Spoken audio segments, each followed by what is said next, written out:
Ahoy, Buccaneers and Buccanettes! I'm Jason the Cartoon Fan, and in this video, I'll be unboxing and reviewing the Blu-ray release of the third SpongeBob SquarePants movie, Sponge on the Run.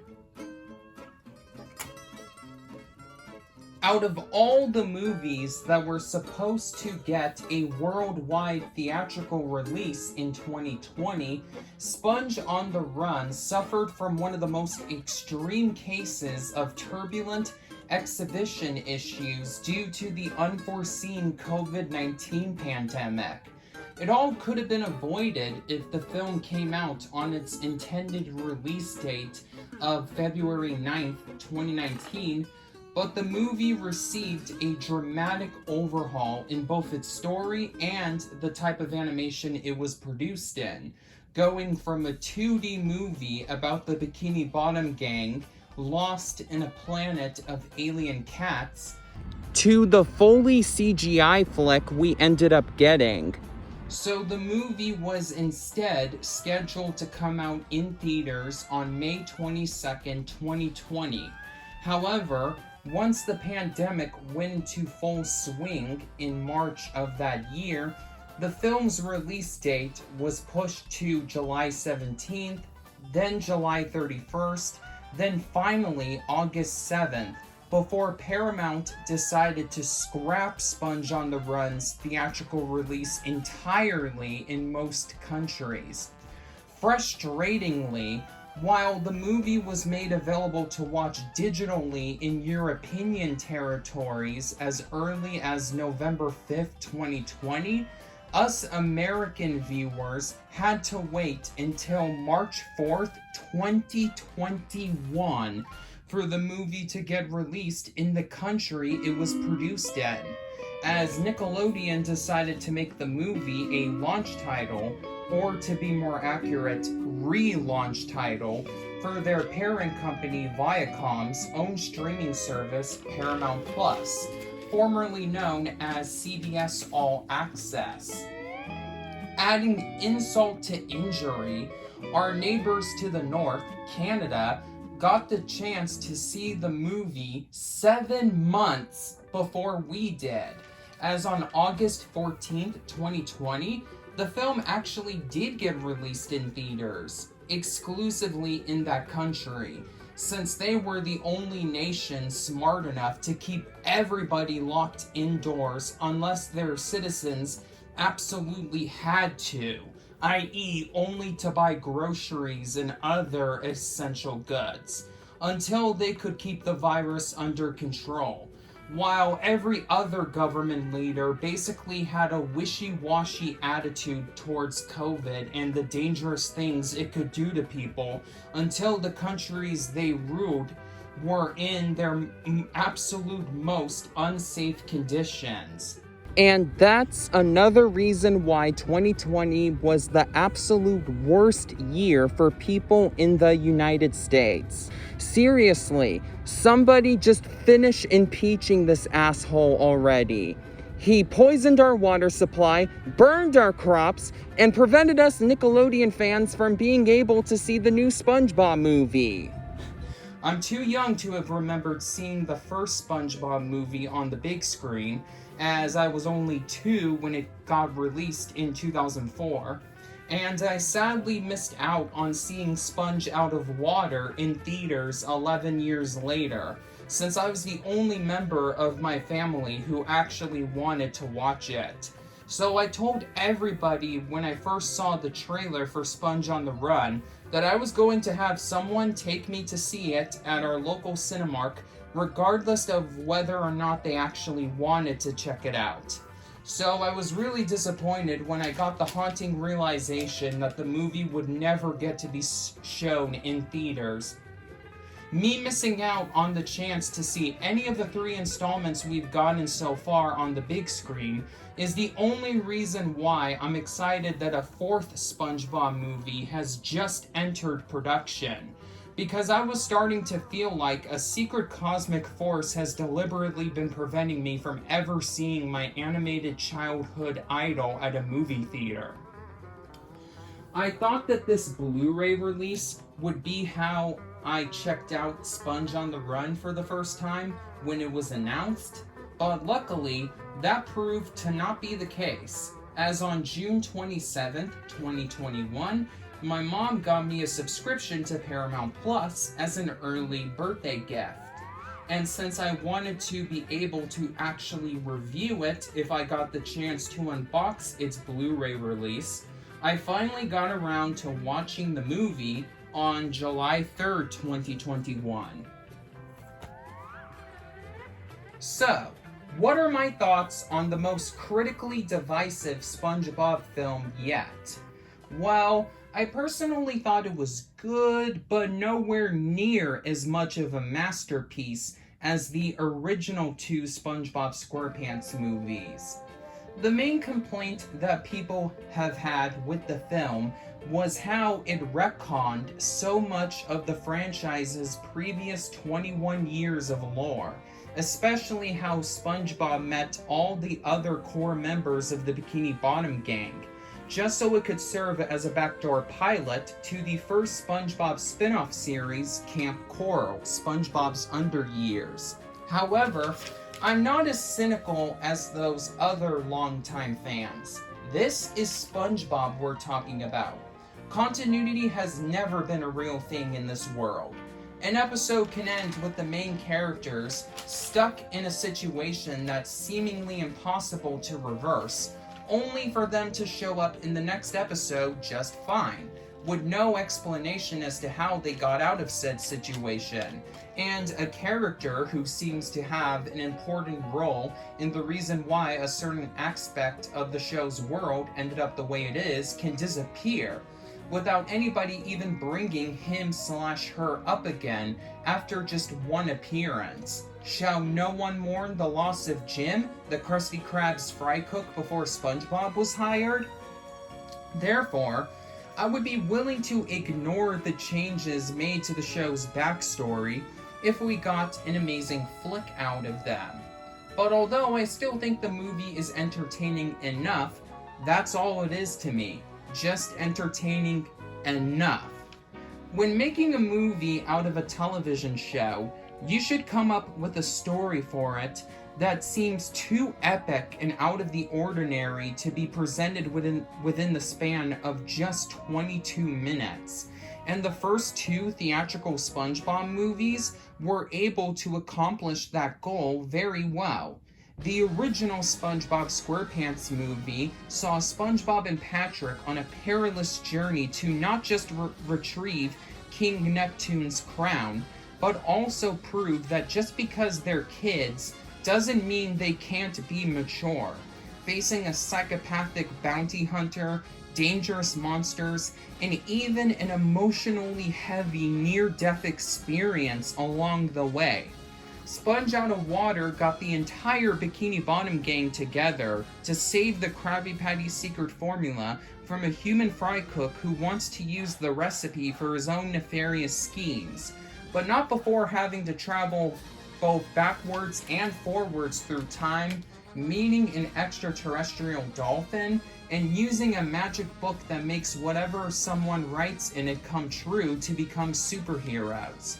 Both of those movies raised the stakes for the characters without making their stories too dark, thus creating two of the absolute most satisfyingly awesome pieces of content to come out of the entire SpongeBob SquarePants franchise. With the high standards of its predecessors in mind, what story does Sponge on the Run offer us in an attempt to justify the extended runtime? Gary goes missing, so SpongeBob and Patrick have to find him. Not only is the basic premise too flimsy to sustain a 90-minute runtime, but it's also too eerily similar to an episode of the show. Season 4's Have You Seen the Snail?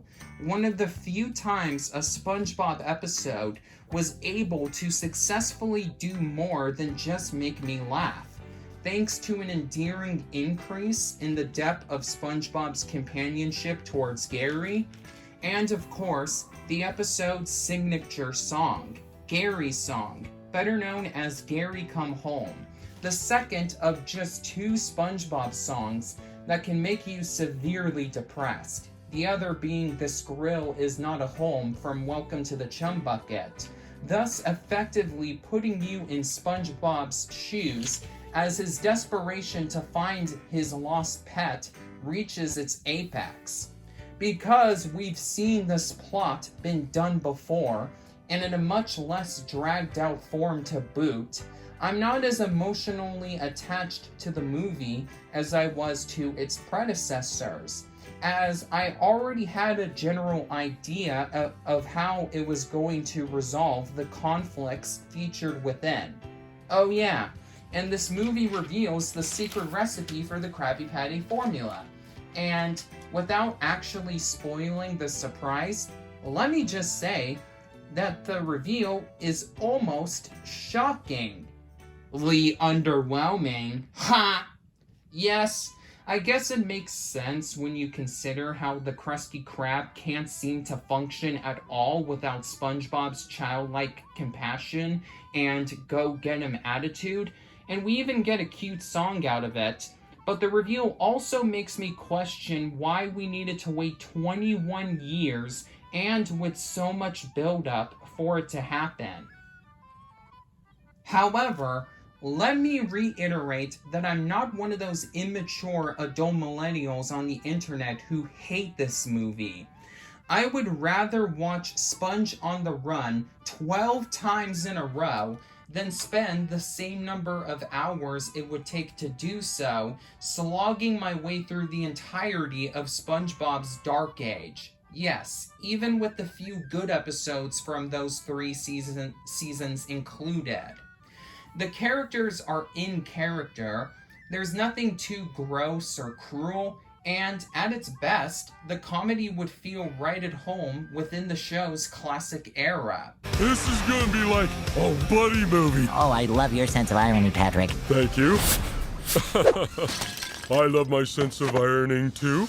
Also, the scene where Mr. Krabs, Sandy, and even Squidward and Plankton talk about how much SpongeBob means to them is a sweet dynamic, and the montage of all the background fish in Bikini Bottom playing with their pets after SpongeBob is finally reunited with Gary is a heartwarming way to conclude the film.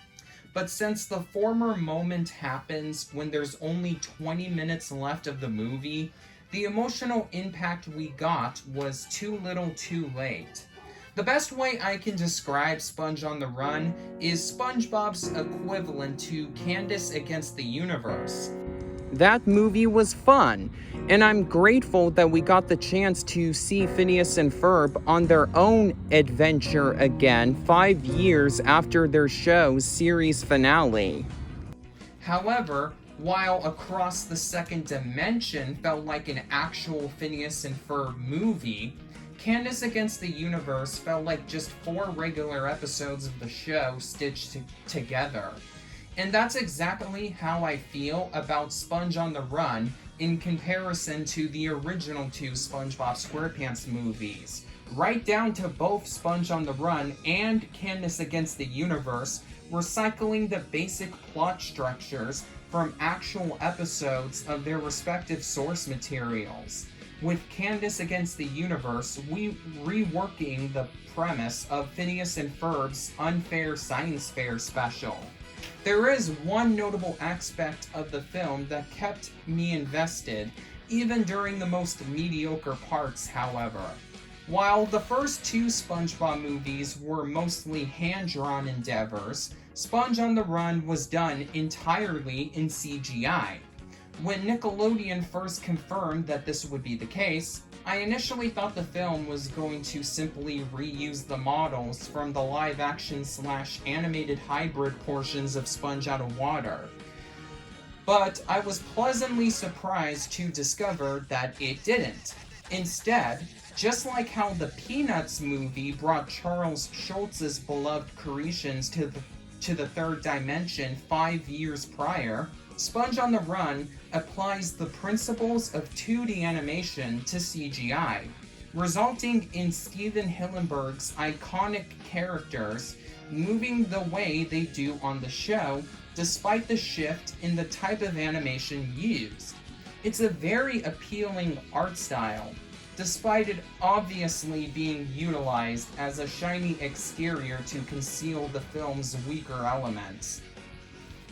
It may not be award-worthy once you remove the incredible CGI, but I still enjoyed Sponge on the Run enough to want to own the film on physical media. And so, here we are. Thanks to them getting the film so far ahead of us, this Blu-ray release of Sponge on the Run has actually been available in Canada for quite some time now. Remember, Canada has the same region coding, Region 1/A, for DVDs and Blu-rays as the United States. It was released over there on February 2nd, 2021, but wouldn't come out in the United States until a couple of months after the film's debut on Paramount Plus, specifically on July 13th, 2021, which was coincidentally, or perhaps intentionally, the 59th birthday of SpongeBob's voice actor, the legendary Tom Kenny. I already own the original SpongeBob SquarePants movie on DVD as part of the Nickelodeon 6 movie collection, and I own Sponge Out of Water on Blu-ray individually. My copy is the Blu-ray 3D combo pack, even though I actually don't have a 3D Blu-ray player or even a 3D HD TV, but I got it anyways because there is a regular Blu-ray inside. Since a double feature pack featuring both of those films was released on both DVD and Blu-ray in 2019, I was hoping that a SpongeBob 3 movie collection pairing them up with Sponge on the Run would also be released. And such a release actually did come out on the same day as Sponge on the Run's individual Blu-ray release. But disappointedly, the 3-movie collection is currently only available on DVD. Therefore, I decided to buy Sponge on the Run's in standalone release with the hope that if it sells enough copies, Paramount will put out a Blu-ray version of the SpongeBob 3 movie collection as a way of saving some much-needed shelf space. But in the meantime, let's take a look at Sponge on the Run's standalone physical media release.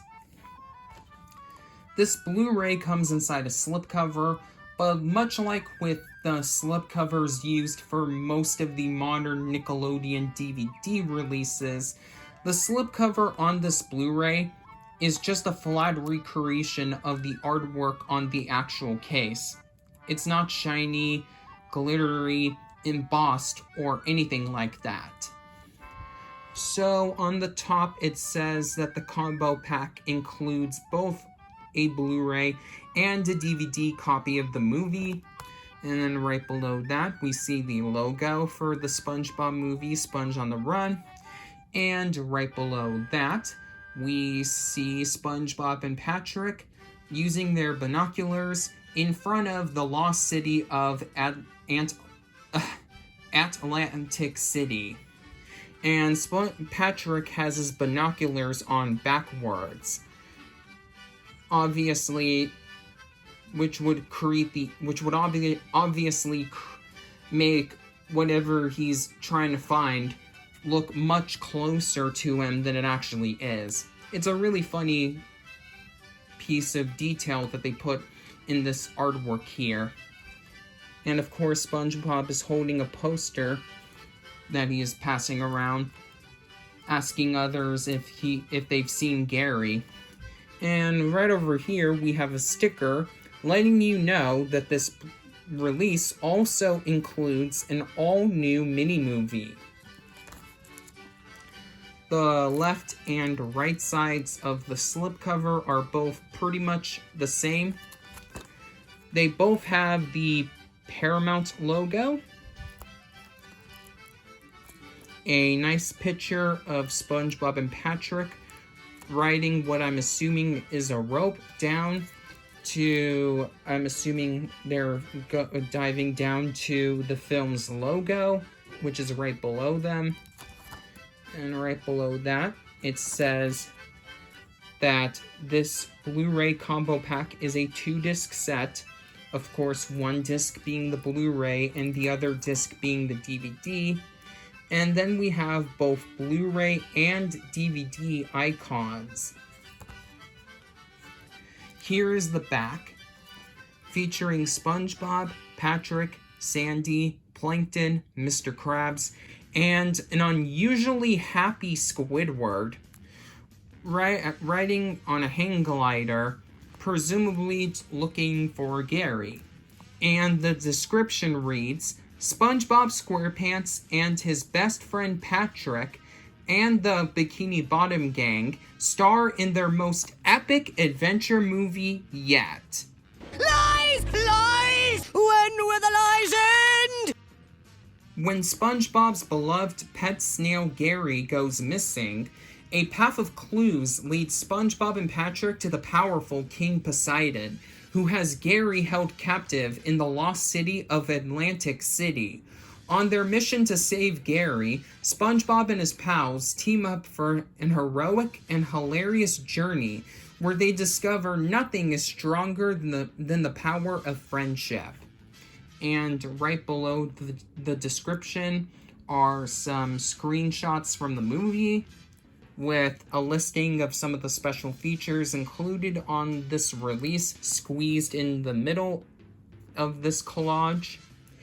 And right below that, we have the Paramount and the Nickelodeon Movies logos and some legal information.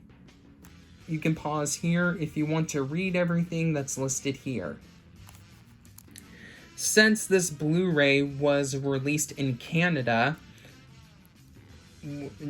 a country where this movie actually did come out in 2020 first, you can see that the information on the legal section of the back cover, bringing up what year this movie came out in, says 2020.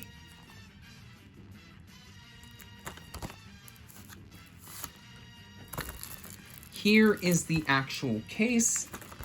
Pretty much the same artwork as on the slipcover.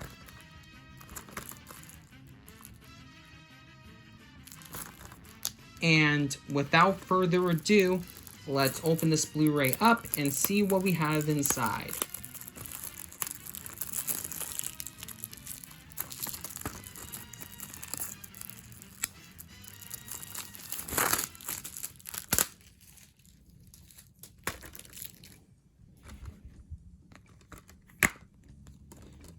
Okay, what we have inside is just as underwhelming as I was expecting everything to be. We have the Blu-ray, which is a plain blue disc, and the DVD, which is a plain gray disc. And as you can tell from the back of the DVD's holder, we have an EcoBox case situation. There's not even a digital copy code, it's just the 2 discs by themselves.